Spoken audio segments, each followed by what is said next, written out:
ગુજરાત સરકારમાં ગુજરાત હાઉસિંગ બોર્ડના નામે થતા કરોડોના કૌભાંડને કાયદેસરતા આપવાના સરકારના આ મનસૂબાના 15 મુદ્દાના કાર્યક્રમને આજે સમજશો તો તમને ખબર પડશે કે હજારો કરોડ રૂપિયા કેવી રીતે તાત્કાલિક બિલ્ડરોના ગજવામાં જતા રહેશે અને ઈશ્વર જાણે આ બિલ્ડર કયો નેતા હશે, કારણ કે પડદા પાછળની કહાનીઓ તેવી પણ હોય છે.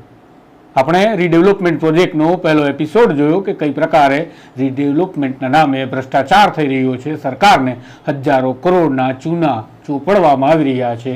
તો ફરીથી શ્રીનાથભાઈ આપણી સાથે છે.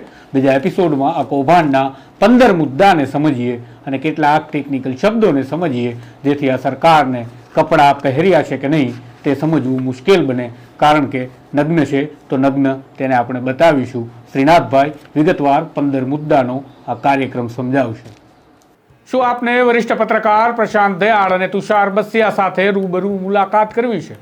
તો તારીખ 4 જુલાઈ 2024 અને ગુરુવારના રોજ સાંજે 5 વાગ્યે નવજીવન સ્કૂલ ઓફ જર્નાલિઝમના ઓરિએન્ટેશન પ્રોગ્રામમાં આપ સૌ આમંત્રિત છો. નવજીવન સ્કૂલ ઓફ જર્નાલિઝમ શું છે, પત્રકારત્વનો અભ્યાસક્રમ શું છે, પત્રકારત્વ શું છે અને પ્રશાંત દયાળનું પત્રકારત્વ કેવું રહ્યું તેમના સફર વિશે પણ થોડી ઝાંખી મેળવીશું. સાથે જ નવજીવન સ્કૂલ ઓફ જર્નાલિઝમના ભૂતકાળના વિદ્યાર્થીઓ સાથે પણ રૂબરૂ થવાનો, વાતો સાંભળવાનો અને સમજવાનો આ અવસર આપને મળશે. જો આપ આવવા ઈચ્છો છો, વધુ માહિતી જોઈએ છે, તો આ મોબાઈલ નંબર 97 248 17 4 37 પર અવશ્ય રજીસ્ટ્રેશન કરાવી લેશો અને વધુ વિગતો મેળવી લેશો. નમસ્કાર શ્રીનાથભાઈ. જી તુષારભાઈ. શ્રીનાથભાઈ, આપણે જેમ કીધું એ પ્રકારે શરૂઆતમાં મેં કે સરકાર નગ્ન છે કૌભાંડ કરવા માટે, તો નગ્ન છે અને નગ્ન બતાવવા પડે. તો 15 મુદ્દામાં મને એવું લાગે છે કે વસ્ત્રાહરણ તમે કરી રહ્યા છો. જી જી. આજે 15 મુદ્દા તમે તૈયાર કર્યા છે, એનાલિસિસ કરી અને વિથ એવિડન્સ. જી. તો એ બધું સમજાવતા પહેલા દર્શકોને શું સમજવું પડશે જેથી આ આખું કૌભાંડ જે હજારો કરોડનું છે એ સારી રીતે સમજી શકાય? જી તુષારભાઈ, પહેલી વાત તો આમાં 2 મુદ્દા છે. મેં તમને પણ જે વિગત આપી છે, આગળની જે સ્કીમોની માહિતી છે, એમાં 2 વસ્તુ મહત્વની છે. એક તો TDR, transfer of development rights. આ સામાન્ય જનતાને કંઈ જ ખબર નથી આના સંદર્ભમાં. TDR, transfer of development rights શું છે? આવું બોલો તો એમને એવું લાગે મારા ખિસ્સામાંથી કંઈ જતું જ નથી. એટલે રીડેવલપમેન્ટ થઈ રહ્યું છે, પણ એમાં ફ્લેટ ઓનરોને કંઈ ખબર જ નથી. હા, એમને એવું ટેકનિકલ વાત છે. આ જે હાઉસિંગ બોર્ડ અને બિલ્ડરો વચ્ચેની જે રમત છે, અથવા એમાં સરકાર બી છે. હવે તો પણ ખાલી ફ્લેટ ઓનર પૂરતી વાત સીમિત નથી. હવે તો ગુજરાતની જનતા પણ આવી જશે TDR ના કારણે. હા, સમગ્ર TDR ના કારણે સમગ્ર ગુજરાત, કે ભાઈ આ તો કૌભાંડ આ હાઉસિંગ બોર્ડ પૂરતું નથી, આ TDR તો બધે કોર્પોરેશન થી જગ્યાએ ચાલે છે. અને એનો જેને કહેવાય ને કે સીધો અથવા તો પ્રત્યક્ષ અથવા પરોક્ષ રીતે સામાન્ય જનતાને પણ, જેને હાઉસિંગ બોર્ડમાં મકાનો છે કે નહીં, કે રીડેવલપમેન્ટમાં જે સ્કીમો જાય છે એમાં છે કે નહીં, જે બંગલાની સોસાયટી ઉપર છે એની અસર પણ કોર્પોરેશન થકી એમને ઉપર ક્યાંક ને ક્યાંક બોધ તો આખી ગુજરાતની જનતાને પડવાનો છે. આ મુખ્ય વિષય છે. એટલે TDR શું છે લોકોને સમજ આપી છે મારે. અને બીજી વસ્તુ છે કે બિલ્ડરોને જે લોકો ક્વોલિફાય નથી થઈ શકતા, એવા એમના નજીકના બિલ્ડરો છે, એવા લોકોને એક બીજું એનહાન્સિંગ ફેક્ટર છે. નિખારે છે. હા, એટલે ક્યાંક એ લાગુ કરવામાં આવે છે. બિલ્ડરને ક્વોલિફાય કરવા માટે ક્યાંક લાગુ કરવામાં આવે છે, ક્યાંક નથી લાગુ કરવામાં આવતું. આવી રમતો રમવામાં આવી છે. એક મહત્વનો છે કે ભાઈ એનહાન્સિંગ ફેક્ટર ક્યાં લાગુ કરવું, કેમ લાગુ કરવું. તો પહેલા કેટલીક સ્કીમોમાં એનહાન્સિંગ ફેક્ટર લાગુ કર્યું જ નથી એમણે, અને બિલ્ડરો ક્વોલિફાય થાય છે. જ્યાં બિલ્ડર ક્વોલિફાય નથી થતું, એનહાન્સિંગ ફેક્ટર લગાડીને એમને ક્વોલિફાય કરવાના પ્રયત્નો પણ થતા. આવો તો મારો જ ટેન્ડર. હા, પણ મારો નજીકનો આવવો જોઈએ એવી એમની પ્રયત્ન છે. આજે ખાસ કરી હિંમતભાઈ વીરજીભાઈ ઝડફી અને આજે MD પટેલ જે કાર્યભાર કીધે છે, આ બંને લોકો શરૂઆતથી લઈને ઇવેલ્યુએશનથી લઈ ટેન્ડરની ઇવેલ્યુએશન શરૂ કરીને, હા, અને એની ટેકનિકલી બધી અભ્યાસ કર્યા પછી પ્લોટિંગ, એનો પ્લાનિંગથી બધું જોયા પછી એની કિંમત એસેસ થાય છે એ સ્કીમની, અને પછી ટેન્ડરો અપાય છે, બહાર પાડવામાં આવે છે, અને પછી એને ફાઇનલ કરવામાં આવે છે. એ ટેકનિકલી સ્ક્રુટિની કમિટી છે, એમાં જાય છે, ને એમાં ગયા પછી એને ક્વોલિફાય. તો એમાં ક્યાંક ને ક્યાંક બિલ્ડરને તકલીફ પડતી હોય તો આ જે લોકો 2 જણા ફેરફાર કરીને બિલ્ડરને ક્વોલિફાય કરવા સુધી લઈ જાય છે, અને પછી નેગોશિએશન કરવું, બાકી બધું પડે. એટલે આ જે તમે આ બધું અધિકારીઓ પૂરતું સીમિત રાખો છો, પણ હું એવું માનું છું કે આ બધું ભૂપેન્દ્રભાઈને પણ ખબર હોવી જોઈએ. હવે લોકોનું તો એવું કહેવું છે કે ભૂપેન્દ્રભાઈ પણ પોતે બિલ્ડર છે. હા, મૂળ એન્જિનિયર તો ખરા, બેઝ એમનો બિલ્ડર જ છે. હા, તો આપણે તો ઈશ્વર જાણે કે ભૂપેન્દ્રભાઈને હા, એટલે એમને ખબર છે છે કે નથી, એમની મૂક સંમતિ છે આપણને ખબર નથી આજે તો, પણ એના માટે પણ મેં ધ્યાન દોર્યું છે સરકારશ્રીનું કે કોપી ભૂપેન્દ્રભાઈ સુધી જાય. અને આજે શહેરી વિકાસના મંત્રી પણ એ પોતે છે, કેબિનેટ મિનિસ્ટર તરીકે. પણ એમનું કઈ ઉપજે છે કે નહીં હવે એ વિષય અલગ છે. પણ ભૂપેન્દ્રભાઈ સુધી આ વિષય જવો જોઈએ. એમને બધી જ ખબર છે બિલ્ડર તરીકે TDR શું છે, જ્ઞાનસિંહ પટેલ એમને તો બધી આંગળીના વેળે હોય વસ્તુ. ભણેલા માણસ છે જી, એટલે ધંધો કરે છે, વ્યવસાયમાં રહેલા છે, એટલે એમને તો ખબર જ હોય આ વસ્તુ બરોબર. અને જ્યારે પોલિસી ફ્રેમ થઈ હોય ત્યારે સરકારના એક જવાબદાર મિનિસ્ટર તરીકે એમને આજે તો મુખ્યમંત્રી એમને બધી ખબર જ હોય. એટલે હું અત્યારે પહેલી શરૂઆત એ કરું. TDR સમજાવો. અચ્છા, હું TDR સમજાવી દઉં. કારણ કે આ શબ્દોથી તમારે સમજવાનું છે કે ગુજરાતની જનતાને, તમે આ જે લોકો વિડીયો જુએ છે નથી જોતા પણ ગુજરાતમાં છે એ તમામને ચૂનો લાગે છે. હાજી, હા. TDR એટલે એવું છે કે ટ્રાન્સફર ઓફ ડેવલપમેન્ટ રાઇટ્સ, બરોબર છે. એટલે મારી સામેની એક સ્કીમ છે, પહેલો જ મુદ્દો આપણો જે છે એમાં TDR નો જે મુદ્દા નંબર 1 માં જે ગફલો થયો છે જે મોટો, એમાં હાઉસિંગ બોર્ડનું જે ટેન્ડર છે, અને એ પહેલા ટેન્ડર પહેલા જે એમણે પ્રક્રિયા કરીને એમ કીધું કે ભાઈ આ સ્કીમ જો હાઉસિંગ બોર્ડ બનાવે, રીડેવલપમેન્ટ સ્કીમ કરે, તો એનો ખર્ચો છે 17,93,86,560. અચ્છા, હાઉસિંગ બોર્ડ ઈચ્છે તો 17,93,00,000 બની જાય. બરોબર છે. હાઉસિંગ બોર્ડ પોતે બનાવે તો એને બદલે બિલ્ડરને સોંપ્યું છે એમણે, અને TDR ના રાઇટ સાથે. હવે આ TDR શું છે એટલે કે ટ્રાન્સફર, તો એમાં એવું થાય છે કે હાઉસિંગ બોર્ડને બિલ્ડર પૈસા આપતો નથી. TDR ની સ્કીમમાં એ નેગેટિવ પ્રીમિયમ કહેવાય, અને નેગેટિવ પ્રીમિયમમાં બિલ્ડર હાઉસિંગ બોર્ડને એક પણ રૂપિયો આપતો નથી, પણ આખી સ્કીમ પોતે લઈ લે છે કે ભાઈ હું આ મકાનો રીડેવલપ કરીશ, જૂના લોકોને નવા બનાવી આપીશ, અને પછી G+3 છે અને બદલે G+14 કરીશ, અને જે વધારાના મકાનો બનશે હું નફો કરી લઈશ. 3 માળના છે ને 14 માળના સુધી, અને એમાં હું પેલા 48 લોકોનું જૂના નવા કરી આપીશ. હવે હાઉસિંગ બોર્ડ પોતે તો આ કહે છે કિંમત, પણ પેલા કરી અને આ જે 14 માળ બનાવશે તો એને જે FSI મળશે બનાવવાની ટોટલ, એમાંથી જે વધી FSI, તો વધી FSI ને બિલ્ડરને લાભ સીધો નથી થતો ત્યાં. એટલે સરકારે રસ્તો કાઢ્યો છે કે એને TDR સ્વરૂપે, એટલે નારણપુરા શાસ્ત્રીનગરની જે FSI વધી છે એ બિલ્ડરને અમદાવાદના કોઈ પણ જગ્યાએ વાપરવી હોય તો એને આપી શકે છે. એટલે એને એક સર્ટિફિકેટ આપશે, ભાઈ નારણપુરા શાસ્ત્રીનગરમાં તમે આ મકાન બનાવ્યા આટલા અને રીડેવલપમેન્ટ કરી આપ્યું, એની સામે તમારી આટલી FSI વધે છે, તો આ FSI એ તમે બીજે ગમે ત્યાં વાપરી શકશો. તો FSI વધે કેવી રીતે એ પણ સમજાવો. હા, FSI વધારો એટલે, અને એ તબદીલ કરવા માટે જે કીધું ને કે અમદાવાદ ને બાકીના બધા લોકોને એની અસર થશે, તો આ જે સ્કીમ છે એમાં એવું કીધું કે એમાં 9 કરોડ રૂપિયા માઇનસ ટેન્ડર થયું. ત્યાં હાઉસિંગ બોર્ડ પોતે એમ કે છે કે 18 કરોડની સ્કીમમાં હાઉસિંગ બોર્ડ જો કરે તો પતી જાય એમ છે, બની જાય છે, બરોબર. એની સામે એમણે એ ટેન્ડર છે 9 કરોડમાં 9 ને 81 હતું, બિલ્ડર જોડે રહીને નેગોશિએટ કરે છે, અને એમાં 81 લાખ રૂપિયા બિલ્ડર ડિસ્કાઉન્ટ આપે છે, અને 9 કરોડમાં એ ફાઇનલ થાય છે.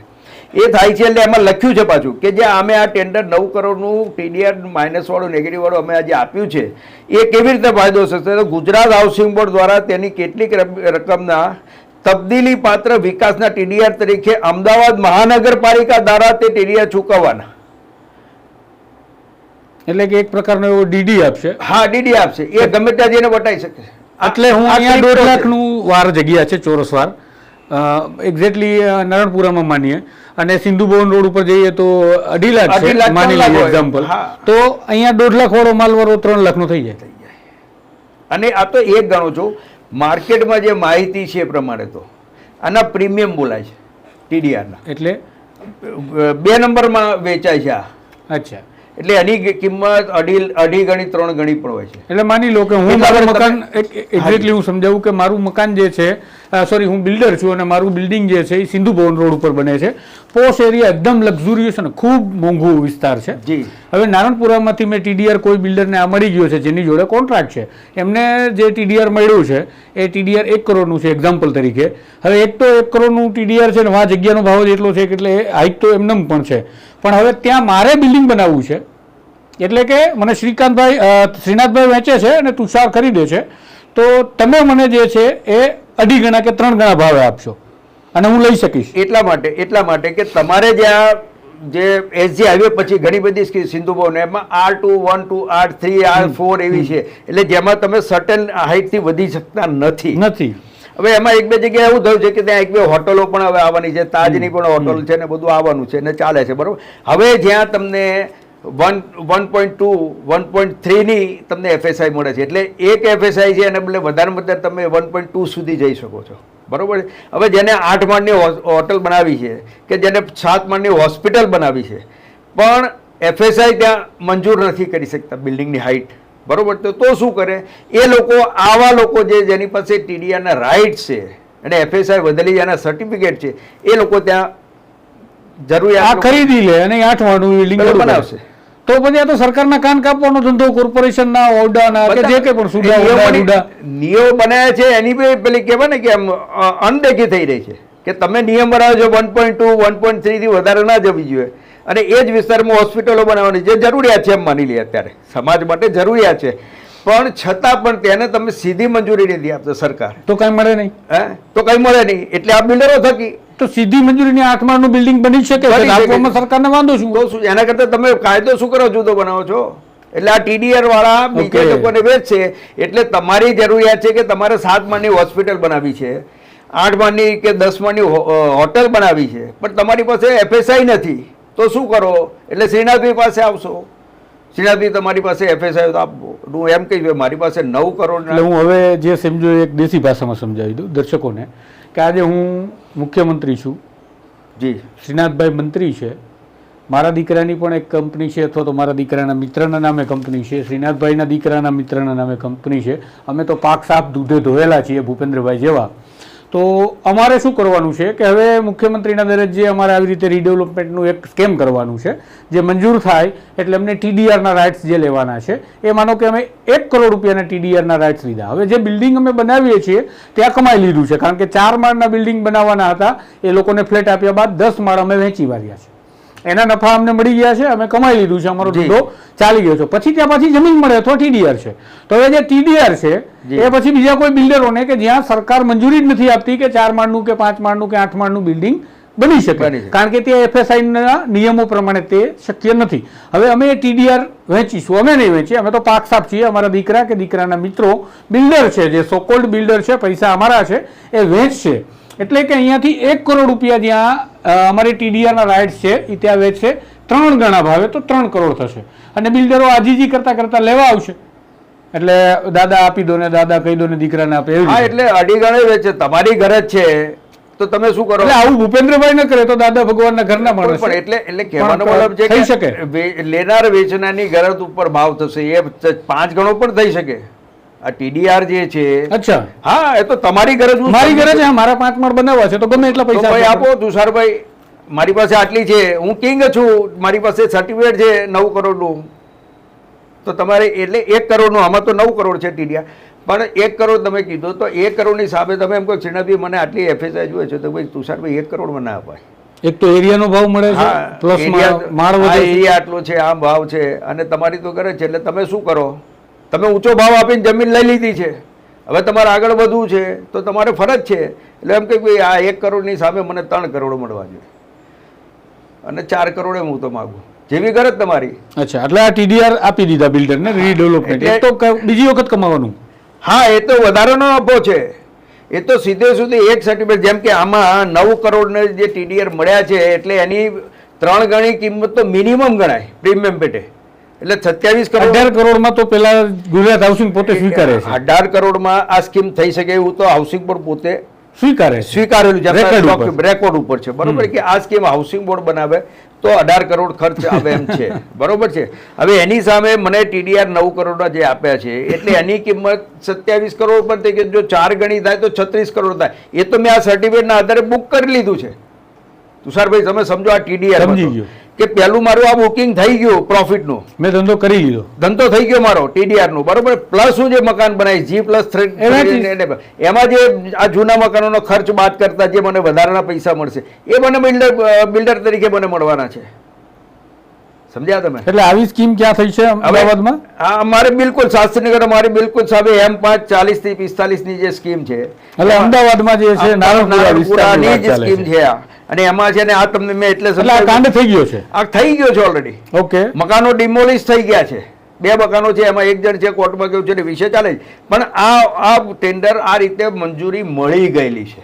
અચ્છા, હવે બીજા નંબરનો કાર્યક્રમ. એટલે આ પહેલો મુદ્દો કે TDR કેવી રીતે શું છે અને કેવી રીતે ટ્રાન્સફર થવાનો છે, બિલ્ડરને શું લાભ થવાનો છે. એટલે જેને કહે કે આમાં 9 કરોડ છે તો કોઈનામાં બીજો વધારેની કિંમત છે, કોઈ અલગ અલગ કિંમતોથી TDR અપાય. એટલે ટૂંકમાં TDR જે રાઇટ આપે છે એટલે સર્ટિફિકેટના આધારે જે તે પ્રોફિટ મળે છે તો બુક થઈ જાય છે, પ્લસ નવા મકાનો જે બનાવે છે ગોલ્ડન વિઝા જેવું કામકાજ છે. હા, એટલે 18 કરોડની સામે 27 થી 36 એમને મળે છે, પ્લસ નવા જે મકાનો બનશે એમાં પણ પ્રોફિટ મળશે. તો આમાં મૂર્ખ સાચી કોણ શું કહેવાય, સત્ય ક્યાં આવી રહ્યું કે હાઉસિંગ બોર્ડ પોતે કરાવીને 18 કરોડ કમાઈને બાકીની જમીનનો પૈસાનો લાભ લે, નવા મકાનો બને અને જમીન પોતાની પાસે. સરકારની તિજોરીમાં પૈસા આવે. સરકારની તિજોરીમાં હાઉસિંગ બોર્ડ પર પૈસા મળે, સરકારને પણ કે કોર્પોરેશનને ખોટો બોજો ન પડે. કારણ કે એને બી કોર્પોરેશન જ્યારે બજેટ બનાવે છે તો અત્યારે પરિસ્થિતિ એવી છે, આર્થિક પરિસ્થિતિ, કે જે પ્લોટો વેચીને એમને પોતાના બજેટ પૂરા કરવા પડે છે. એ તમને ખબર હશે, ઘણી વખત છાપવામાં આવે છે, ઘણી વખત આપણે કોર્પોરેશન હરાજી જોઈએ છે. તો એ બજેટ પૂરું કરવા માટે જે આર્થિક મિલકત વહેંચે છે, મિલકતો વહેંચે છે, એની સામે આવી રીતે જો પ્લોટિંગ આપવામાં આવશે સરકારને તો શું થશે? કોર્પોરેશન તો સરકારની કોર્પોરેશનની આવક ઘટી. એક તો ધંધો ગુજરાત હાઉસિંગ ને કરવો, ખાઈ કોકને જવું પાછું ચડાવવું, એમ છે. એટલે ગાયને દોઈને કૂતરીને પીડવાની વાત છે, સીધી વસ્તુ છે. જી, બરોબર. એટલે આ બે વસ્તુ ક્લિયર થઈ ગઈ. એની સાથે પહેલો જે મુદ્દો આપણો જે છે કે જેમાં કેવો ભ્રષ્ટાચાર થયો છે એ પણ થઈ જાય છે કે ભાઈ 18 કરોડની યોજના, એની સામે બિલ્ડર તો સીધું TDRમાં આટલા પૈસા કમાય છે, પ્લસ નવા મકાનો બનાવશે. અને ત્યાં આ બધી સમસ્યા તો છે જ, કોમન છે, પાર્કિંગથી માંડીને બધું. આ હવે આ જે એન્હાન્સિંગ ફેક્ટર છે મુદ્દા નંબર 2, જેમાં નિખારવામાં આવે છે કંપનીને. જી. અને કંપનીનું નામ છે, જે તમે પેપરમાં લખ્યું છે પ્રમાણે, RJP ઇન્ફ્રાસ્ટ્રક્ચર. જી, જેને ઇન્હાન્સ કરી દેવામાં આવે છે. એ મામલો શું છે? હા, હવે એમાં એવું છે કે એન્હાન્સિંગ ફેક્ટર શું કહેવાય. જેમ TDR આપણે સમજ્યા અને દર્શક મિત્રોને આપણે સમજાવ્યું, એવી રીતે એન્હાન્સિંગ ફેક્ટર છે. તો એન્હાન્સિંગ ફેક્ટરમાં એવું છે કે જે હાઉસિંગ બોર્ડનો પોતાનો દસ્તાવેજ છે ને એમણે જે લખ્યું છે કે the enhancing factors shall be applied for annual turnover.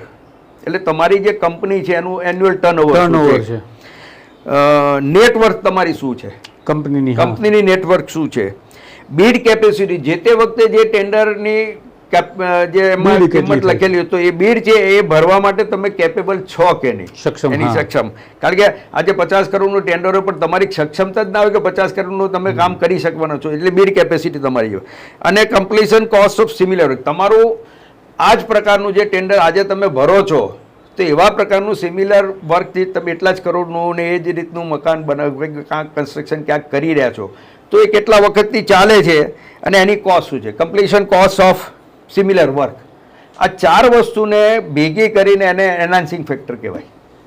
Okay, એટલે હવે એન્હાન્સિંગ ફેક્ટરનું જે છે એ શું આ લોકોએ ગોટાળો કર્યો છે? હા, હવે એ એમાં એવું છે કે ટેન્ડર નંબર 2 એટલે મુદ્દા નંબર 2 એમાં એવું છે કે અગાઉ જેને કહેવાય ને કે ફેઝ 1, 2 અને 3 ના જે ટેન્ડરો બહાર પડ્યા શરૂઆતમાં, તો એમાં 13 સ્કીમો એવી છે કે એમની પોલિસી હતી કે ભાઈ આપણે એન્હાન્સિંગ ફેક્ટર લાગુ નથી કરવું, અને જે ટેન્ડરો છે એ રીતે એમણે આપી દીધા 13 મુદ્દા, એટલે 13 ટેન્ડરોનું મંજૂર કર્યા એમણે. પછી જ્યારે આ ટેન્ડર આવવાનું થયું પર્ટિક્યુલર જે વૃંદાવનવાળું, એટલે એમાં લખ્યું છે મેં એમાં કે 1, 2 અને 3 ના આશરે 13 કામોમાં બીડ કેપેસિટીમાં બીની ગણતરી વધારાના પરિબળો એની ગણતરી કરેલી છે, બરોબર છે. જ્યારે એટલે આ બધા ફેક્ટરો ગણીને કીધું કે ભાઈ આ એન્હાન્સિંગ ફેક્ટર બધું ગણો તમે તો થાય. હવે અહીંયા આગળ સદર યોજનામાં વધારાના પરિબળને ગણ્યા વગર પાસ કરેલ છે, એટલે એની બીડ કેપેસિટી છે કે નહીં, નથી, ના હોય તો આપી દેવું એમ. અચ્છા, આમાં એન્હાન્સિંગ ફેક્ટર નથી ગણતા કે એનું ટર્નઓવર. મેં તમને ના સમજાવ્યું? સમજી ગયો. કે આને આ જે કંપની જે છે જેના પર એલિગેશન છે આપના, તો એનો શું ઝોલ છે આમાં? હા, એટલે એને પાસ કરવા માટે. હા, એને પાસ કર્યા, પણ એની શું એવી હતી કે જે કેપેસિટી, કઈ કેપેસિટી નહોતી એની? એન્યુઅલ ટ્રાન્ઝેક્શન, બીડ કેપેસિટી ના હોય, એન્યુઅલ ટર્નઓવર ના હોય, આ બધા એન્હાન્સિંગ ફેક્ટરમાં એ લોકો ગણ્યા છે. તો પાછળથી થયું? હા, એની બધી ગણીને પછી એમ કીધું કે ભાઈ આમાં ગણવાની જરૂર નથી અને આ ટેન્ડર. આવું કોણે કીધું ગણવાની જરૂર નથી? હાઉસિંગ બોર્ડના અધિકારીઓ નક્કી કર્યું. અચ્છા, મિનિટ્સોમાં? હા, એમની નોંધોમાં લખેલું છે સાહેબ. એટલે એમની નોંધો જે છે, વૃંદાવન ગણેશ અને શિવાલય, આપણી કહીએ આ છે. હા, 120 LIG વૃંદાવન ખોખરા. અરે હા, એક મિનિટ જી. એટલે આ જે પ્રક્રિયા છે એમાં જે છે વિષય લખેલો છે તમે 120 LIG વૃંદાવન ખોખરા અમદાવાદના રીડેવલપમેન્ટના કામના ટેકનિકલ ઇવોલ્યુશન રિપોર્ટ બાબત બીજો પ્રયત્ન. પહેલા પ્રયત્નમાં કંઈ થયું નથી. બીજા પ્રયત્નમાં સંદર્ભ આપ્યો છે અમદાવાદના પત્ર ક્રમાંક 370/17/2024 નો. આ ઓફિશિયલ બધા ડોક્યુમેન્ટ છે, જેમાં 3 કંપનીઓ છે. આઈ થિંક બીજા પ્રયત્નમાં 3 એજન્સીઓ દ્વારા બીડ થાય છે 12 February 2024. Link Infracon LLP, RJP infrastructure private limited, Sarovar developers private limited. જેમાં વાત એવી થાય છે કે company number 2 RJP infrastructure bid કેપેસિટીના ક્રાઇટેરિયામાં પૂર્વ પાત્રતા ધરાવતા નથી અને પાત્રતા નથી ધરાવતા એનો ટેન્ડર્સનો ક્લોઝ છે, જેમાં ક્લોઝમાં સ્પષ્ટતાથી લખ્યું છે પણ RJP પાત્રતા નથી ધરાવતા, છતાં પણ RJPને મંજૂર કરવામાં ટેન્ડર મંજૂર થાય છે. અને હવે સરકારી રીતે જવાબમાં શું આપવામાં આવ્યું છે એ હવે તમે સમજાવો. જો, એક તો મેં તમને જે વિગતો આપી હતી એમાં કે આમાં લખ્યું છે કે ચકાસણી જણાય છે કે બીડ કેપેસિટી ફોર્મ્યુલા મુજબ તેમાં એન્હાન્સિંગ ફેક્ટર લગાવેલ છે. ખરેખર એ ફ્યુચર કમિટમેન્ટ છે, જેમાં કમિટેડ રીડેવલપમેન્ટ ગણતરી રિસીવેબલ ગણતરી LIG પોતે તેની શરતની નકલ પૃષ્ઠ નંબર 100 જેના ફ્યુચર પર 24-25 મહિને તેની આગળના વર્ષમાં LIG કોઈ જોગવાઈ જણાતી નથી, તેમજ કમિટેડ રિસીવેબલ એન્હાન્સિંગ ફેક્ટર લગાવવાની બાબત યોગ્ય જણાતી નથી. હવે નિયમનો વાંધો નથી. હા, હવે આ નિયમ છટકાવો. એટલે એમણે મેં કીધું પહેલા મુદ્દામાં જ લખ્યું છે કે ફેઝ 1, 2, 3 આ લોકો બહુ મોટા માણસો હોતા હશે, એનું આવશે પછી વિગતો, એમને ક્વોલિફાય કરવું, કેમ કરવું, કારણ કે આ બધાનું સેટિંગ છે. અને આ RJP થી માંડીને બધા RJP થી માંડીને ઘણા બધા ટેન્ડરોમાં તમે જોજો કેટલા મોટા ગફલા થયા છે, એનું ધ્યાનમાં આવશે તમને. આગળના મુદ્દાઓ છે એમાં લખ્યું છે RJP એમાં પણ છે કે જેમાં બહુ મોટા TDRના લાભ લીધા છે ને એમણે. પણ આવા બિલ્ડરોને એમણે એ નક્કી કરેલા હાઉસિંગ બોર્ડ સાથે જોડાયેલા નક્કી કરેલા બિલ્ડરો છે, છતાં સરકાર કેમ કઈ કરતી નથી? આ તો હજારો કરોડની વાત છે. હા, 1-2 કરોડ નથી. એટલે નવા એ જ છે. અને એટલા માટે જ મેં ચેરમેનને પત્ર લખીને આ વિષયોની જાણ કરી છે વિગતવાર. આ જે 10 મુદ્દાનો જે પત્ર છે જે આપણે ચર્ચા કરી, એક ચેરમેને કાગળ લખીને કમિશનરને કાગળ મોકલેલો છે, એની કોપી ચીફ સેક્રેટરી સુધી ગયેલો છે, વિષય ACS સુધી ગયેલો છે. હાઉસિંગ બોર્ડના શહેરી વિકાસ અને શહેરી ગૃહ વિભાગ જે છે એ હાઉસિંગ બોર્ડની અંતર્ગત છે, હાઉસિંગ બોર્ડ એની અંતર્ગત છે. એટલે ACS મેં કાગળ લખ્યો છે, જે ચેરમેન છે એ પોતે ACS છે પાછા, એટલે એમને પણ કોપીમાં માર્ક કરી છે. ઠીક છે, કંઈ થતું નથી. પણ એટલે હજુ સુધી એમણે કંઈ બહુ મોટું મેજર રોલ કરી અને કંઈક ફેરફાર કરવો, શું કરવો, કારણ કે અલ્ટિમેટલી આ રીડેવલપમેન્ટની એક પોલિસી એ તો સરકાર દ્વારા નક્કી થયેલી છે. સાચી વાત છે, બરોબર છે. એટલે હવે અધિકારીઓ વિચાર કરતા હશે કે આટલું બધું આપણું ખોટું હવે ધીમે ધીમે બહાર આવ્યું છે, તો સરકારને ધ્યાન દોરવું, આમાં શું કરવું, કેવી રીતે કરવું. કારણ કે કેટલીક જગ્યાએ તો પૈસા લઈને એટલે સરકારનું જે તમે બતાવો ટેન્ડરની અંદર એક બહુ મોટી જગલરી જે ચાલે છે, અગાઉ ઘણા બધા અહેવાલોમાં હું પણ આ બતાવી ચૂક્યો છું. ટેન્ડર એટલે કે હવે ભ્રષ્ટાચારને લીગલાઇઝ કરવાની પદ્ધતિ બનતી જાય છે, અને જરૂર પડે ત્યારે બદલવાનું. જરૂર પડે એમનો માની તો ના આવે એટલે બદલી. એકમાં એનહાન્સિંગ ફેક્ટર ગણવાનું કે 10 કે 12 સ્કીમોમાં ગણવાનું, બીજામાં નહીં ગણવાનું, કારણ કે પર્ટિક્યુલર, કારણ કે જે સેટિંગ થયેલું છે, એકવાર મારે તમારી એક ઇન્ટિમસી થઈ ગયો અને આપણી લેતી દેવીની સિસ્ટમ શું છે બધી ખબર હોય, એટલે પછી એમાં બહુ મજા આવે, રૂટીન ચાલુ થઈ જાય, ઉઘાડું ના પડે, ચિંતા ના રહે. રેગ્યુલર કામ કરે. નવો કોઈક માણસ આવે તો પાછું કે એની જોડે સેટિંગ કરવું, કે થયું ના થયું તો શું. એક બે જગ્યાએ નાની સ્કીમોમાં એવું થાય, પેલા જૂના અને જાણીતા ભ્રષ્ટાચાર વાળા એક બે લોકો એવા પણ છે કે જે લોકોએ પોઝિટિવ ઓછું પ્રીમિયમ ભર્યું, પણ પછી એમની જોડે અપેક્ષા બહુથી કરી એટલે ટેન્ડરમાંથી નીકળી ગયા છે લોકો. આપણે આ ધંધો નથી કરવો, આપણને આ પોસાયું નથી એટલે અમે નીકળી જઈએ છીએ. બાકી તમારે જેની જોડે જે સેટિંગ કરવું કરો પછી સમજી. એટલે આવી પણ પેલી થયેલી છે. હવે મુદ્દા નંબર 3 છે, જે મુદ્દા નંબર 3 એટલે કે ટેન્ડર નંબર 3 જે છે ગણેશ શિવાલય શ્રીનગર સોસાયટી 16. હા, જેમાં છે સમાન પ્રકારના કામો એટલે કે similar nature Nature of of works. Works ના કામોમાં કોન્સ્ટેરા અને યોગી કન્સ્ટ્રક્શનના પાસ થાય છે. જી જેમાં યોગી કન્સ્ટ્રક્શન દ્વારા હોસ્પિટલના 846 બેડની હોસ્પિટલ છે. તે પૈકી 576 બેડની હોસ્પિટલ G+3 માળની એટલે કે ગ્રાઉન્ડ ફ્લોર પ્લસ 3 માળની હોય. બહુમાળી મકાનો હાઈરાઇઝની ટેન્ડર વ્યાખ્યામાં ન આવે એવું કરી દીધું. જી અને એજન્સી નાપાસ થવા છતાં એને પાસ પાસ કરવી એ ગેરરીતિ એજન્સીને લાભ પહોંચાડવાના ભાગરૂપે સ્પષ્ટતા દેખાય છે. બરોબર છે. હા, હવે આ જે અત્યારે જે મારી પાસે ડોક્યુમેન્ટ જે હું તમારા દર્શક મિત્રોને બતાવું છું અને આપણે જે ચર્ચા કરી આ બધી જ મેં આરટીઆઈ થી મેળવેલી માહિતી છે. ઘરે કઈ બનાવેલું એટલે મારું કોઈ ડોક્યુમેન્ટ નથી. સરકારી છે. હાઉસિંગ બોર્ડના અધિકારી જે નોટિંગ કરેલું છે એ જ માહિતી હું આપું છું આપની સામે. ખાલી સમજવાનો પ્રયાસ કર્યો ખાલી છે. હા, બસ એટલે મેં એમાંથી જ શોધ્યું છે કે ભાઈ આ બધી ટેન્ડરોમાં ગેરરીતિઓ કરવાની કેવી રીતે થાય છે, શું કરવાનું. એટલે જે કીધું એનહાન્સિંગ ફેક્ટર ગણવું ન ગણવું આ બધી જે કોકને એકોમોડેટ હવે અનુભવની વાત આવી. હવે આ પ્રેક્ટિકલી છે કે એમના ડોક્યુમેન્ટ મેં આ શોધ્યું છે. તો એમાં જે આપણે વાત થઈ કે સદર ટેકનિકલ એમાં જે લખ્યું છે પાછળના પાને કે સદર ટેકનિકલ ઇવેલ્યુએશન પૂર્વ પાત્રતા ધારાધોરણ ધરાવતા બીડની તાંત્રિક બાબતોની ચકાસણી નીચે મુજબ છે. આ અધિકારીએ જ લખેલું છે, કાર્યપાલક ઇજનેર અમદાવાદે. બરોબર છે, એમની જ નોંધ છે. ટેન્ડર ક્લોઝ અને ધ્યાને આવેલ તાંત્રિક વિગતો યોગી કન્સ્ટ્રક્શન કંપની ડેવલપર રજૂ કરેલા સિમિલર વર્ક એક્સપિરિયન્સ સ્કૂલ ફલાણા 92 સમથિંગ એનહાન્સિંગ ફેક્ટર સાથે કરોડની કામગીરી દર્શાવેલ છે. G+6 અને 6 અને G+3 પ્રકારની કામગીરી પ્રમાણપત્ર રજૂ કરેલ છે. G6 બેડ જે છે એ ઇન્ટર્ન બોયઝ હોસ્ટેલ તથા બેડ ઇન્ટર્ન ગર્લ હાઉસ સમાવેશ થાય છે. જ્યારે G3 કામોમાં 144 બેડ LIG બોયઝ હોસ્ટેલ અને ફલાણું 102 ગર્લ્સ નો સમાવેશ થાય છે. બરોબર. આમ કુલ 846 બેડની હોસ્ટેલ બેડ નહીં બિલ્ડિંગમાં G6 ના છે. જ્યારે એટલે ટોટલ 846 બેડની હોસ્ટેલ જે છે ની બિલ્ડિંગ એ G+6 ના છે. જ્યારે બાકીના 576 બેડની બિલ્ડિંગ છે G3 ના છે. જે ટેન્ડરની શરત મુજબ G/ફી +4 કરતાં ઓછું હોય આ બાબતે TSC દ્વારા નિર્ણય કરવાનો રહેશે.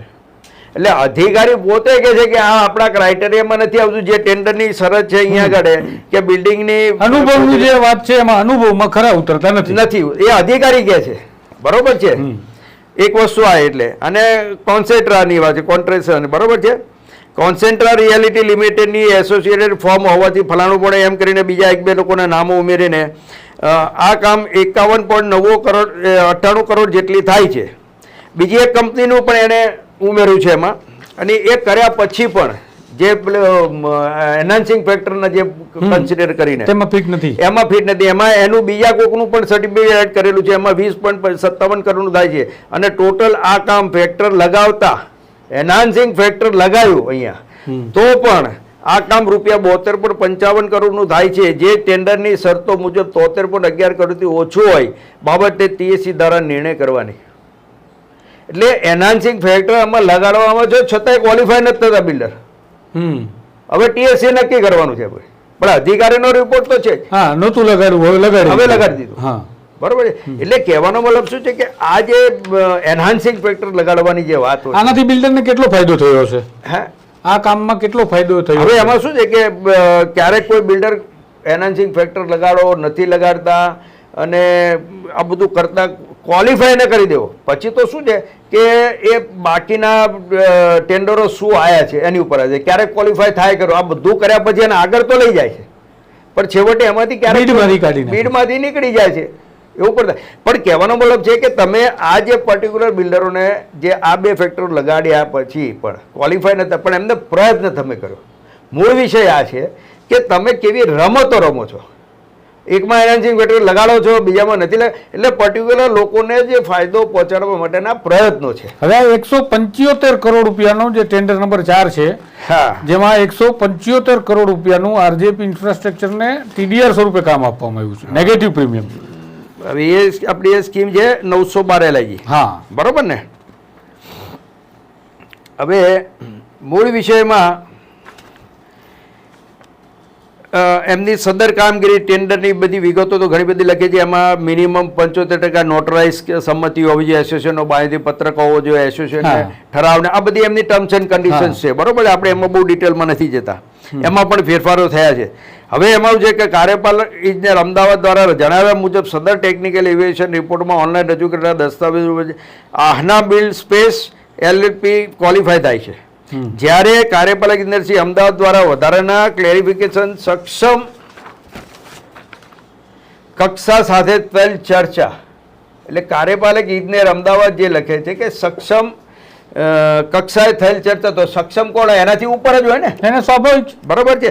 તેમજ મળેલ સૂચના મુજબ ટેન્ડરના વોલ્યુમ 2 ફ્લો ક્લોઝ ફલાણા અને 25 લાઈવ પ્રોજેક્ટમાં વધારાની કોમ્પિટિશન તે હેતુસર મંગાવેલ છે, જે ધ્યાને લેતા જે આરજેપી કન્સેપ્ટ પ્લાનની જોગવાઈ મુજબ ક્વોલિફાય થાય છે તેમ કાર્યપાલક શ્રી અમદાવાદ અચ્છા, એટલે આ અધિકારી એવું લખે છે કે મારા અધિકારીએ કીધું છે સીધું કે તમે આને આપો ટેન્ડર. હા, એને ક્વોલિફાય કરો. નામ લખવામાં શરમાયા છે ખાલી, આ જે તે પણ અધિકારી જે તે છે. અધિકારી. કોણ છે અધિકારી જેમના પેપર છે? એ અમદાવાદ કાર્યપાલક ઇજનેર અમદાવાદ એમડી પટેલ જે છે, બે જણા જે ચીફ એન્જિનિયર હિંમતભાઈ વીરજીભાઈ ઝડપિયા અને પછી આ કાર્યપાલક ઇજનેર અમદાવાદ. અચ્છા, એટલે એમણે સાહેબનું નામ ન લખીને આમાં જાળવી લીધું. એટલે જ્યારે ક્વોલિફાય નથી થતા તો એમાં આ ફેરફાર કરી. 175 કરોડ રૂપિયાનું કામ. હા, એટલે એ બી આવે છે. એટલે ક્વોલિફાય કરવા માટે તો આ પ્રયત્ન કરી દીધો એમણે ફેરફાર કરીને. બરોબર. હવે ઇવેલ્યુએશનનું કામ રોજકામ બેન પ્રોજેક્ટ ફલાણો કરીને આપેલ નથી. બરોબર. અચ્છા, એન પ્રોક્યોરની ટેકનિકલ ઇવોલ્યુશનની શીટ મોકલી નથી. અચ્છા, તો કેવી રીતે કરે છે? હા, એટલે પોતાની પેલાથી કે બિલ્ડરને મારે ક્વોલિફાય ગમે તેમ કરવો છે, એટલે એના પેલા સુધારા વધારા જે થાય કરીને પણ મારે આ બિલ્ડરને ક્વોલિફાય કરવો છે, એટલે આ બધું કરે છે. બરાબર. હવે જે આવે છે આપણો મુદ્દો, એવી રીતે આ કોન્સેન્ટ્રલ રિયાલિટી પ્રાઇવેટમાં એમાં એવું છે કે બિલ્ડ અપ એરિયા દર્શાવેલ છે, જે મુજબ સદર કામગીરી ટેન્ડરની રૂબરૂ આટલી કરોડની થાય ઓછી જણાય, જેથી ટેન્ડરમાં નથી થતું. એટલે કોન્સ્ટેરા ફરીથી વખત બહાર થઈ ગયું. હા, એટલે એવું પણ એટલે કરે છે. હવે જે આપણો મુદ્દો એ છે મુખ્ય કે જે માઇનસમાં ગયું TDR નો જે મોટો ખેલ થયો એમાં, હવે એમનું આ તારીખ છે 7/1/2024 ઓફિસ નોટ મૂકે regarding tender purchase committee reference EE એટલે executive engineer Ahmedabad letter number 100 ને બધું લખ્યું છે. Name of work 912 LIG Hariom apartment કામ છે. બરોબર. એનો એસ્ટિમેટેડ કોસ્ટ એમની છે 95,46,46,322. આપણે હવે 96 કરોડ પકડી. હા, એટલે 96 કરોડ ધારો કે. બરોબર. હવે આ હાઉસિંગ બોર્ડ પોતે એસ્ટિમેટ કર્યો છે, ઇવોલ્યુશન થી બધું કરી અને ગણતરી કરી, પ્લાનિંગ કરી ને બધું એમાં બધું આવી જાય. પ્લોટ એરિયા શું છે એ આવી જાય. બરોબર છે. નંબર ઓફ યુનિટ અત્યારે કેટલા છે તો 912 છે. કાર્પેટ એરિયા પર અત્યારે ડ્યુ કેટલા છે તો 17.59 સ્ક્વેર મીટર છે. નવા જો આપવાનું છે 24 something or 30 square metre as per policy. બરોબર છે. આ બધું ગણીને એમણે મૂક્યું છે કે ભાઈ આપણે 96 કરોડનું કામ થાય છે. આ જો હાઉસિંગ બોર્ડ પોતે કરો તો 96 કરોડનો ખર્ચો થાય એમ છે. બરોબર છે. એની સામે ટેન્ડર જે આવ્યું એ 256.53 કરોડનું ટેન્ડર આરજેપી ઇન્ફ્રાસ્ટ્રક્ચર એની કિંમત જેને મૂકી છે, અને આસના છે આહના છે એનું 373.27 લાખ રૂપિયા માઇનસ. આ નેગેટિવ પ્રીમિયમ બેનું આવે છે. તમે સમજ્યા? આગળ ક્વોલિફાય કરવા પહેલા તો, અને પછી આ એમની નેગેટિવ થાય છે. બરોબર. એટલે આ જગ્યાની કિંમત ઘટાડી બિલ્ડરોએ કે ભાઈ અહીંયા તો અમારું એટલું બધું નથી નફો દેખાતો, એટલે અમે નેગેટિવ પ્રીમિયમમાં જઈએ. બસ એવું થયું. બરોબર છે. એટલે એનો મતલબ શું છે અને કેટલો મોટો ડિફરન્સ છે સાહેબ, તમે એક જુઓ. 96 કરોડમાં તો હાઉસિંગ બોર્ડ પોતે બનાવે છે, અને હવે કેટલા કરોડ આવે છે? આ 256 કરોડ. 256 કરોડ નેગેટિવ. એટલે 256 કરોડ નેગેટિવ ને TDR ને એને રાઈટ આપ્યા. એટલે કે ગુજરાત હાઉસિંગ ઉલટાના 256 કરોડ ચૂકવશે, રાઈટ્સ આપે છે ચૂકવણું, TDR સ્વરૂપે ચૂકવશે. એટલે આ 256 ના 3 ગણા કરીએ તો સીધા 1000 કરોડ. એટલે 3 ગણા ગણો તો 7500 તો ખરા. અરે આપણે નાના માણસ 2 ગણા ગણીએ. પણ એમાં પછી એના કરતા મહત્વનો મુદ્દો એવો છે સાહેબ કે TDR તો અપાયું નુકસાન મોટું છે 96 કરોડની સામે 256. અચ્છા, આમાં બ્લેક એન્ડ વ્હાઇટ નો પણ ધંધો થઈ શકે તો નવું દેખાય છે મને. હા, પછી હું તમને બીજું કહું કે આ જે ગફલો કેવો અને કેવું અન્ડરસ્ટેન્ડિંગ મને ખબર નથી પડતી કે રીનેગોશિએશનમાં બોલાવવામાં આવે છે બિલ્ડરને. કોને? આરજેપી ઇન્ફ્રાસ્ટ્રક્ચરને. અચ્છા, કે ભાઈ થોડું કંઈક સરખું કરો. હા, કંઈક એટલે હાઉસિંગ સંબંધમાં બોર્ડ કંઈક એમ કે નહીં, એમ છે કે ભવિષ્યમાં ક્યાંક લોકોના ધ્યાનમાં આવી જઈએ, બહુ ગફલો હોય તો ને કે આ અમે બધું મહેનત તો કરી લીધી. એટલે કે આપણે એક કામ કરો, રીડેવલપમેન્ટ એટલે રીનેગોશિએટ કરીએ અને તમે આવો આપણે કરીએ. એટલે અન્ડરસ્ટેન્ડિંગ હોય કે ભાઈ બહાર ક્યાંક ખબર પડશે ભવિષ્યમાં કોકને તો સાલા આપણે બે પકડાઈ જઈશું, તકલીફ પડશે. એટલે દેશી ભાષામાં આપણે લો ગાર્ડન જઈને વેપારીને કસીએ ને ભાવમાં, એવી રીતે કે કસવાના નામે કસવાના નામે બોલાયા પાછા. અને એમાં આરજેપી ઇન્ફ્રાસ્ટ્રક્ચર દ્વારા મીટિંગ પછી જે થાય છે કે as per the discussion of negotiation meeting held at 3rd February in the presence of principal secretary UD. Principal secretary જોડે મીટિંગ થઈ, એમાં આ બધું થાય છે, બરોબર છે. એમાં Ashwini Kumar IS officer, housing commissioner SP Vasava sir અને at Sachivalaya Gandhinagar so we are glad to revise the offer as under. અચ્છા, પ્રિન્સિપલ સેક્રેટરી સાથે મહોદય ભાવ કસવા ગયા એટલે બોલાય એમણે. એટલે સરકારે કીધું કે આવો આપણે નેગોશિએટ કરીએ, ભાઈ આ બહુ કહેવાય એમ. પછી કેટલા મંડાણા? એટલે 256 કરોડનું જે એમણે જે ટેન્ડર હતું નેગેટિવ પ્રીમિયમ વાળું, એ સીધું 81 કરોડનું ડિસ્કાઉન્ટ આપવામાં આવે છે. વાહ! તો વિચાર કરો, આ 33% થયું. તુષારભાઈ કહેવાનો રૂપિયા નથી. હા, એટલે કઈ રવિવારી બજાર નથી. કહેવાનો મતલબ એ છે કે નેગોશિએશન બોલાવે છે તો 1 કરોડ ઓછું કરે તો આપણે સમજી શકીએ 256 માંથી 1 કરોડ 2 કરોડ 5 કરોડ કે 81 કરોડ 50 લાખ 81 કરોડ રૂપિયાનું સીધું ડિસ્કાઉન્ટ. તો વિચાર કરો કે આમાં, અને છતાંય પછી એમને ભલે ભાઈ 175 કરોડ 175 કરોડ નેગેટિવ ટીડીઆર આપી દો. હજુ એનો પ્રોફિટ હશે, એનો અર્થ કે કેટલો બધો પ્રોફિટ ગાળો રાખીને ચાલે છે. એટલે આ હિંમત છે. તો એમણે ધારો કે બીજી વખત કે ત્રીજી વખત ટેન્ડર આવ્યું તો એને કેન્સલ કરવું જોઈએ. આટલું બધું નેગેટિવ પ્રીમિયમ છે તો હાઉસિંગ બોર્ડ અધિકારીઓને નથી ખબર પડતી કે કહેવાય ને કે 256 કરોડ રૂપિયા તમારી ખાલી આવીને જતા રહે તો 256 કમાવાની વાત થઈ ગઈ. તો કશું નહીં કરો તો કમાશે. 175 કરોડ એમને એમ કમાવાના છે. એટલે ક્યાં તમારી મૂળ વસ્તુ એ છે કે આ ટેન્ડરમાં ક્યાં તમારી 96 કરોડની એસ્ટિમેટ કોસ્ટ, હવે આ 63 કરોડનું કામ 105 કરોડમાં આપ્યું છે. એટલે આ કેટલું મોટું 30% તો કેટલો મોટો ગાળો રાખીને આ લોકો સ્પષ્ટ છે. અને પહેલેથી એવું નક્કી હોય અને કદાચ એવું છે કે આ બે જણા ભરાતા હશે જ્યારે ટેન્ડરો, એવું બી બને કે એમની સિન્ડિકેટ હોય. મને તો હવે એવી શંકા લાગે છે. અચ્છા, હા, રિંગ છે, એવું રિંગ હોઈ શકે કે ભાઈ બે જ લોકોએ ભરવું અને પછી બીજા કોઈ ના આવે અને પછી હવે અધિકારીઓ એમ કહેશે કે અમે 81 કરોડ સરકારના બચાવ્યા. હા, એટલે બે જ જણા આવતા હોય ટેન્ડરમાં તો શું થાય? બીજાએ જે ભર્યું છે એ હમણે આરજેપી એ લખ્યું છે 256, બીજાનું છે 373. હવે આ રિંગ હવે મને સમજાણું કે 2000 ની નોટ બંધ થઈ ગઈ છે એવું એટલા માટે કહેવાય છે કે 2000 ની ચલણી નોટ આમ બંધ થઈ ગઈ છે, પણ ટૂંકમાં હવે 2-5 હજાર નું કઈ આવતું નથી, એમ બંધ થઈ ગઈ. મોટી નોટો શું લેવું એમ. એટલે આ બી એક કહેવાય કે આ કેટલો મોટો ગફલો છે કે જ્યાં 30% એક બે મિટિંગમાં 30% ડિસ્કાઉન્ટ આપવામાં આવે છે. અને 30%માં આપણે એમ માનીએ કે તુષારભાઈ કદાચ કે 1000 રૂપિયામાં 30% તો 300 રૂપિયા એટલે મોટું કહેવાય. આ તો કરોડોની કિંમતમાં ડિસ્કાઉન્ટ આપવામાં છે તો કેવું મનાય, વિચાર તો કરો તમે. પછી જે છે મહત્વની વાત, એમાં 105 કરોડ રૂપિયાનું જે કામ આપવામાં આવે છે જેપી ઇસ્કોન ને, આ એ જ કંપની છે જેપી ઇસ્કોન પ્રાઇવેટ લિમિટેડ, જે તમારા આક્ષેપ છે એ જ કે 63.53 કરોડ રૂપિયાનું જે એસ્ટિમેટ હતું એ કામ નેગેટિવ પ્રીમિયમ કરી અને જેપી ઇસ્કોન પ્રાઇવેટ લિમિટેડને રૂપિયા 105 કરોડનું કરી આપી દીધું. પછી હા, આપણે આગળનું પણ જોઈએ. ટીડીઆર સ્વરૂપે અવધ ઇન્ફ્રાસ્ટ્રક્ચર લિમિટેડ એમનો દસ્તાવેજ છે. હા, એમાં તમે ડોક્યુમેન્ટ પણ આ જ રીતે જે એમનો રિપોર્ટ છે, ફેઝ 1 2 એસ્ટિમેટ જે બનાવ્યો છે, ઠરાવ કરેલો છે, સૈદ્ધાંતિક મંજૂરી આપવામાં આવેલી છે કે મંજૂરી કિંમત 63.53 કરોડ થાય છે. એટલે હાઉસિંગ બોર્ડ પોતે કીધું છે કે આ કામ આપણે જો કરીએ તો 63.53 કરોડમાં થઈ શકે છે, બરોબર. ઇવેલ્યુએશન રિપોર્ટ ચકાસણી કરતા તે મુજબ ગણતરી કરેલ છે જે યોગ્ય જણાય છે. આ હાઉસિંગ બોર્ડ અધિકારીઓ પાછા કહે છે કે ભાઈ આપણે ઇવેલ્યુએશન કરે છે એને યોગ્ય જણાય છે ને એ પ્રમાણે આગળ વધવું જોઈએ કે આપણને 63 કરોડ ને 53 નો આ ટેન્ડર કોસ્ટ બને છે, પણ આપણે 105 માં આગળ વધો, બરોબર છે.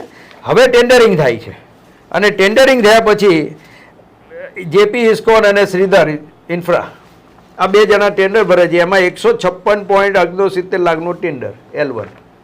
અચ્છા, જેપી ઇસ્કોનના પછી એ જ કંપની નેગેટિવ જ દેખાય છે કંપની બધે નેગેટિવ પ્રીમિયમ જ આવે છે હવે જે ઘણા બધા આવે છે એ બધા નેગેટિવ અચ્છા એટલે હવે પાછા સરકાર પૈસા ચૂકવશે હા એટલે હવે એમાં તમારી કોસ્ટ મુજબ અને રીનેગોશિએટ જેમાં આગળ પહેલા કીધું કે રીનેગોશિએટમાં આવે ને તમે કંઈક કરો એવી જ રીતે જે પીસ અચ્છા અહીંયા તો એવું છે કે ક્વોલિફાય પણ કરવામાં આવે છે એમને આ લેટર મુજબ ટુ ચીફ એન્જિનિયર લખ્યું છે એક્ઝિક્યુટિવ એન્જિનિયર અમદાવાદે બરોબર હવે આને ક્વોલિફાય કરવું છે એટલે એના માટે પણ letter we have ask further clarification as per the tender volume number 2 એ બધું એટલે ક્યાંક ટેકનિકલી આ બિલ્ડરને પાસ કરવા માટે જે થોડી તકલીફ પડતી હતી કેટલાક ડોક્યુમેન્ટ સબમિટ નહોતા કર્યા તો એની ક્લેરિફિકેશન માટે એમને પાછળથી કહેવામાં આવ્યું કે તમે આ બધા ડોક્યુમેન્ટ સબમિટ કરો અને પછી એમણે એટલે ખરેખર તો ટેન્ડર ખુલ્યા પછી એમને પાછળથી મંગાવવામાં આવે છે ટેન્ડર સમજ્યા એટલે એ ખરેખર ખોટું કહેવાય ને સાચી વાત છે એટલે ક્વોલિફાય કરવા માટે ગમે તે કરો અને આપો એટલે આ બી એક ટેન્ડર મોટું છે કે જેમાં મોટું ડિસ્કાઉન્ટ એટલે પાછું જે છે પાછું હવે એક થોડું આપણે સ્કીપ કરીએ કારણ કે દર્શકોને આપણે લગભગ તો બધું બેઝિક સમજાયું છે કે 96 ઈડબ્લ્યુએસ અંબિકા હનુમાન ઈડબ્લ્યુએસ જે 96 જે થયા છે એ અમદાવાદમાં જે કામગીરી થઈ છે એસ્ટિમેટ મુજબ 41 કરોડ 27 લાખ છે ગુજરાત હાઉસિંગનું એસ્ટિમેટ એમાં નેગેટિવ પ્રીમિયમ આવે છે ટીડીઆર સ્વરૂપે ફરીથી જેપી ઇસ્કોન પ્રાઇવેટ લિમિટેડને ₹80 કરોડમાં કામ અપાય છે આ પણ એમનું કહેવું છે કે સરકારી તિજોરીને નુકસાન છે અને ડોક્યુમેન્ટ જે છે પાછળથી તમારો આક્ષેપ છે પ્રમાણે મંગાવી અને જે છે અધિકારીઓ પુરાવા સાથે હા એમની પાસે જે છે એવિડન્સ એવા છે કે આ જે ડોક્યુમેન્ટ છે જેપી ઇસ્કોન પ્રાઇવેટ લિમિટેડના તે એનું ટેન્ડર મંજૂર કરવા માટે અધિકારીઓ પાછળથી તારીખ 2/1/2024 ના રોજ જે પત્ર લખે છે એ પ્રમાણે સાબિત થાય છે કે પાછળથી મંગાવ્યા છે આ પત્રની કોપી પણ છે હા એ લેટરની કોપી પણ છે પછી 484 ઈડબ્લ્યુએસ જે છે અને 242 એલઆઈજી છે અને 242 ઈડબ્લ્યુએસ 2 છે ઇન્દિરા કોલોની સ્લમ સેલમાં ત્યાં નીલા ઇન્ફ્રાસ્ટ્રક્ચરને જે છે સિમિલર નેચર ઓફ વર્ક્સ ફરીથી અગાઉ જે આપણે વાત કરીએ એ જ પ્રકારે એમાં જમીનની કિંમતમાં ગણતરીમાં લીધું છે અને પાસ કરી દીધું છે અને ટેન્ડરની શરતોની આ વિપરીત જઈ રહ્યું છે છતાં પણ એમને ટેન્ડર આપે છે હવે એમાં એવું છે કે બોર્ડ દ્વારા જો કામ કરવામાં આવે એટલે કે હાઉસિંગ બોર્ડ દ્વારા તો ₹101 કરોડના 57 લાખ રૂપિયામાં આ કામ પૂરું થાય પણ અહીંયા નેગેટિવ પ્રીમિયમ થાય છે ફરીથી જે તમને અગાઉ સમજાવ્યું એમ અને નીલા ઇન્ફ્રાસ્ટ્રક્ચરને ₹125.75 કરોડના ટીડીઆર આપી અને કામ કરવાનું જે છે એ નક્કી થાય છે આ સરકારની તિજોરીને નુકસાન નથી તો શું છે એ જ પ્રકારે વિકાસનગરમાં ગાયત્રીનગર ગીતાનગર અમરાઈવાડીનું જે ટેન્ડર બને છે એમાં પણ એસ્ટિમેટ ₹101.98 કરોડનું છે પણ કામ જે છે એ નેગેટિવ પ્રીમિયમ એટલે કે ફરી પાછું જે હાઉસિંગને પૈસા ચૂકવવા પડે એ સ્થિતિમાં આવે છે અને નામ આવે છે આરજેપી ઇન્ફ્રાસ્ટ્રક્ચર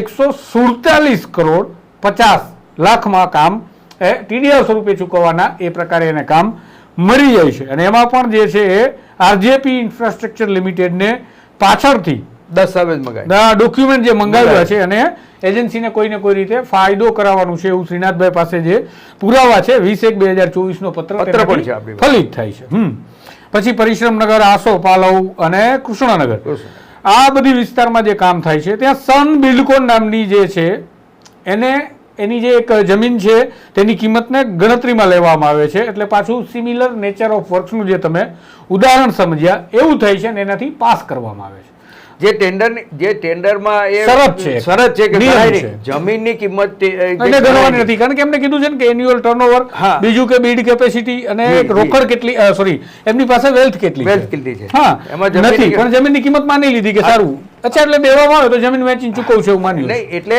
એમાં પણ અધિકારીઓ લખ્યું છે કે આમાં જમીનની કિંમત ઘણી છે જે ટેન્ડરની જે નિયમ છે એનાથી વિપરીત છે આ પછી હવે વિચાર તમે કરો કે આપણે જે મહત્વની જે વાત કરવાની છે એ તમારું નારણપુરા 16 વોર્ડનું જે છે 5 લાખ ચોરસવાર જે તમે માનો છો પણ બીજા માને છે કે 10 થી 15 લાખ હોઈ શકે તો એ 5 લાખ ચોરસવારમાં તમે કહો છો કે ₹35 થી 40 એક જ સ્કીમની વાત કરીએ હા આપણે તો એક જ સ્કીમની વાત તો 35 થી 40 હજાર કરોડ રૂપિયાનું કૌભાંડ થાય છે જી તો આ બધી જ હવે એકત્રિત કરીએ તો કેટલા હજાર કરોડ થાય ને આવા ગુજરાતના ટોટલ મારીએ તો કેટલા અબજ કે અરબ કે ખરબ રૂપિયા થશે તમે કલ્પના કરો તુષારભાઈ તમે તો મેં તો 5નો અંદાજ મૂકીને શરૂઆત કરી, પછી લોકોના ચર્ચા થઈ, મારા વોટ્સઅપ ગ્રુપમાં થોડા માહિતીઓ આવી ગયા, એમાંથી કંઈક માહિતી લોકોએ મરી એમ કહ્યું શ્રીનાથભાઈ તમે શરૂઆત કરી છે સારું છે, પણ આમાં તો કે 5 લાખ ચોરસ વારને બદલે કદાચ 10 લાખ ચોરસ વાર હોય, ક્યાંક 15 લાખ ચોરસ વારનો પણ આંકડો આપનાર છે. એક કોકે તો મને આખો ડ્રોઈંગ બતાવીને એમ કીધું કે ભાઈ એમાં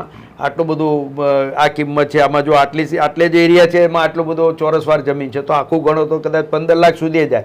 તો આજે 62-65,000 કરોડની જે જમીન છે કે 70 કરોડ સુધીની 70,000 કરોડ સુધીની જમીન છે મારા દ્રષ્ટિએ 5 લાખ ચોરસ વારની. હવે જો 10 લાખ ચોરસ વાર હોય કે 15 લાખ ચોરસ વાર હોય 15 લાખ, તો તુષારભાઈ આ કિંમત ક્યાં પહોંચે? મારો અંદાજ છે કે 62,000 થી લઈને 70-75,000 કરોડની આ જમીન છે, તો એ 3 ગણો થઈ જાય. જયારે 5 લાખ ચોરસ વારમાંથી 10 લાખ થાય તો ડબલ થાય, તો 70 એવરેજ 70 ગણીએ આપણે તો 70 ના 140 કરોડ 140 લાખ કરોડ થાય, અને 3 ગણો તો 200 લાખ ચોરસ કરોડ થાય. અને મુખ્યમંત્રી બનાવે ઘર 18-19,000 ઘર તમે બનાવો અને એ 3,000 કરોડમાં બની જાય. અને બિલ્ડરોને આમાં લાણી કરવાની છે એટલે 35-40,000 કરોડ રૂપિયાનું કૌભાંડ નહીં તો શું આ ગુજરાતની જનતા સમજે છે? હા, અને હાઉસિંગ બોર્ડ આજે જેને કહેવાય ને કે પૈસા, મને 1-2 લોકોએ શરૂઆતમાં મેં કીધું કે ભાઈ જ્યારે ખબર પડી એટલે જે લોકો આમાં સક્રિય હતા થોડા, અને એ લોકો રીડેવલપમેન્ટ એમની સ્કીમ વાપરે, એટલે મેં એમને કીધું, મેં કીધું આ ટેન્ડરિંગ સિસ્ટમને જે કરી રહ્યા છો તમે, બિલ્ડરોને ટેન્ડર આપીને બિલ્ડરો ડેવલપ કરે છે, તો હાઉસિંગ બોર્ડ પોતે કેમ નથી બનાવતું? 2 લાખ ઘર બને આટલા રૂપિયામાં. તો મને કીધું કે હાઉસિંગ બોર્ડ પર પૈસા નથી. એટલે મેં એમ કીધું એને, એટલે મારા મનમાં વિચાર આવ્યો, પછી મેં એને કેટલીક વસ્તુ ના કીધી, પણ મેં કહ્યું કંઈ નહીં હવે, એટલે એ બધા શું છે કે વચેટિયાઓ છે, બધા મળતિયાઓ છે, એટલે એમ કે હાઉસિંગ બોર્ડ પર પૈસા નથી, એટલે એમના સ્પોક્સ પર્સન તરીકે વાત કરતા ને જ્યારે એવી વાતો કરે, એટલે મને મનમાં વિચાર આવ્યો કે 5 લાખ ચોરસ વાર જમીન હોય જે હાઉસિંગ બોર્ડ પાસે માલિકીની, એ કોઈ પણ બેંકમાં જાય કે પેલી હુડકોમાં જાય કે સરકારને એમ કે ભાઈ અમને તમે મુખ્યમંત્રી આવાસ યોજનામાં પૈસા નતા.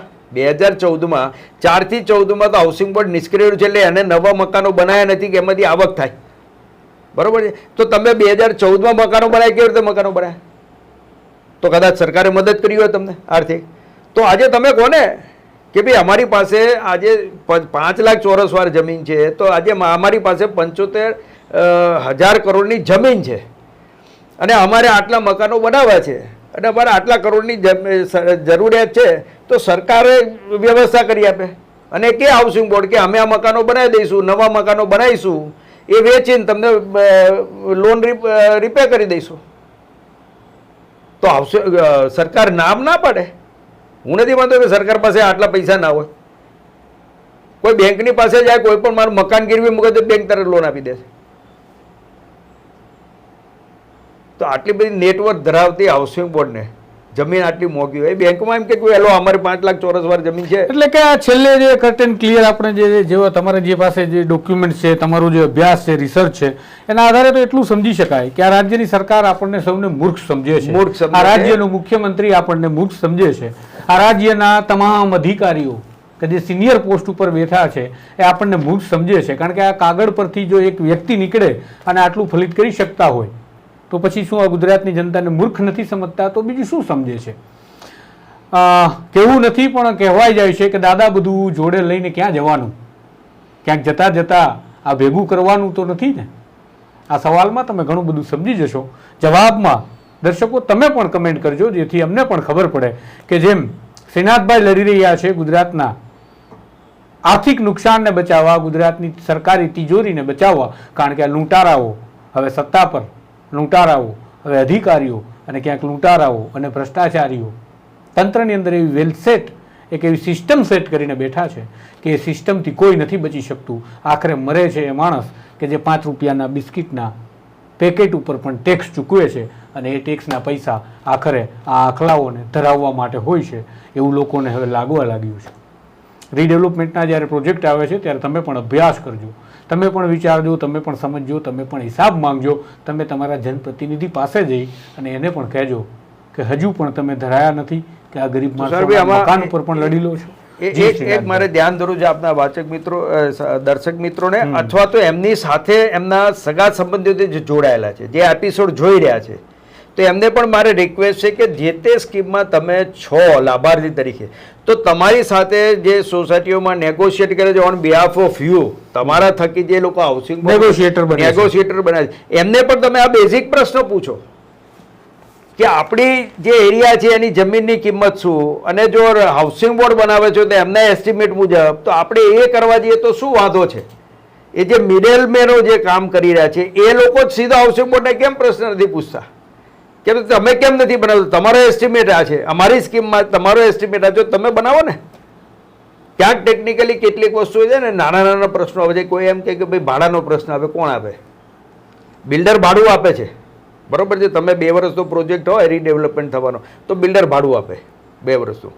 એવી પણ લોકો 1-2 વખત, તો મેં એમને એમ કીધું કે હાઉસિંગ બોર્ડ નેગોશિએટ કરો તમે એવું કે ભાઈ ચલો અમે તો રહેવા જતા રહીએ છીએ, ભાડું ખર્ચીને અમે જતા રહીએ, ચલો અમે જાતે 2 વર્ષ સુધી અમે રાહ જોઈશું, જે દિવસે અમને પોઝિશન આપો ત્યારે અમને ભાડાના પૈસા એટલા બાદ કરી આપજો.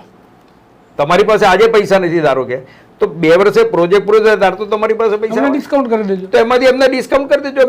2 લાખના જે 2 વર્ષનું ભાડું છે કે 2.5 વર્ષનું ભાડું છે એનો ચેક અમને આપી દેજો, કારણ કે તમારી પાસે તો પૈસા આવશે ને, પછી નવા મકાનો બનશે એટલે તો પૈસા આવવાના છે.